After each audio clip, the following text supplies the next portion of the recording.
Et salut à tous et bienvenue dans ce nouveau top 3 dans lequel nous allons vous présenter les meilleurs haut-parleurs pour voiture.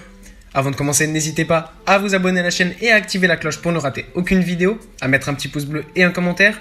Vous pouvez aussi voir la description dans laquelle nous avons mis le lien des produits. Et sur ce, c'est parti pour le top. Tout d'abord, nous avons le haut-parleur Hertz Sento. Si vous êtes un amateur d'audio et que vous voulez pousser votre système à des niveaux élevés, les Sento de Hertz sont définitivement pour vous. Ces enceintes sont séparées à deux voies et se composent de deux woofers de 165 mm, y compris les grilles de protection, deux tweeters de 28 mm et deux circuits de crossover. Comme pour toutes les enceintes séparées à deux voies, ces composants devront être montés séparément. La qualité de fabrication de ces haut-parleurs est vraiment exceptionnelle, tout comme la qualité audio qui a une puissance maximale de 285 watts, tandis que la puissance constante, donc le RMS, est de 95 watts.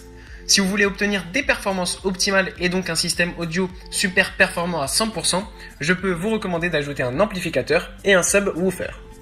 Ensuite, nous avons les Sony qui sont des haut-parleurs coaxiaux à 3 voies d'une taille très compacte de seulement 13 cm et d'une profondeur d'installation d'environ 45 mm.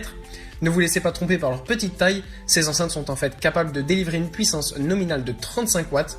Le son n'est pas tout à fait comparable à celui des appareils haut de gamme évidemment, mais il est remarquablement bon pour cette gamme de prix. Les basses sont bien fortes et grâce à la fonction méga basse, elles sont bien accentuées et exemptes de distorsion.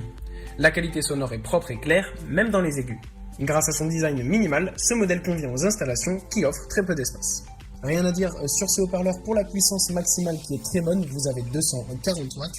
Rien à dire non plus sur la qualité des matériaux utilisés, le revêtement en caoutchouc sur le bord de la membrane et l'excellente structure interne fonctionnent comme un filtre pour les vibrations inutiles, rendant le son plus dynamique et plus clair. Globalement, ces haut-parleurs de voiture Sony se caractérisent par un excellent rapport qualité-prix et vous pouvez les associer à pratiquement tous les autoradios du marché. La livraison comprend deux haut-parleurs, des vis et des instructions. Et enfin, nous avons les Boss Audio. Boss Audio est un nom familier pour les mélomanes. L'entreprise produit une large gamme d'appareils audio et électroniques destinés aux musiciens du monde entier. Les haut-parleurs pour voiture séparés à 3 voies de Boss Audio sont de milieu de gamme, mais malgré cela, ils fournissent un son très clair, le tout accompagné d'un entourage en caoutchouc qui assure une résonance uniforme.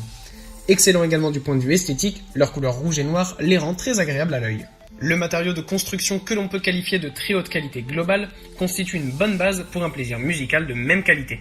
La puissance maximale de ces haut-parleurs est de 300 watts, tandis que la puissance RMS est d'un impressionnant 150 watts. En plus des accessoires d'installation et des instructions pour les deux haut-parleurs, vous trouverez également une grille amovible incluse. Voilà, merci à tous d'avoir suivi ce top 3. J'espère vous avoir aidé à faire le bon choix. Les liens sont en description, je le répète, si vous êtes intéressés. Et moi je vous dis à bientôt pour une prochaine vidéo.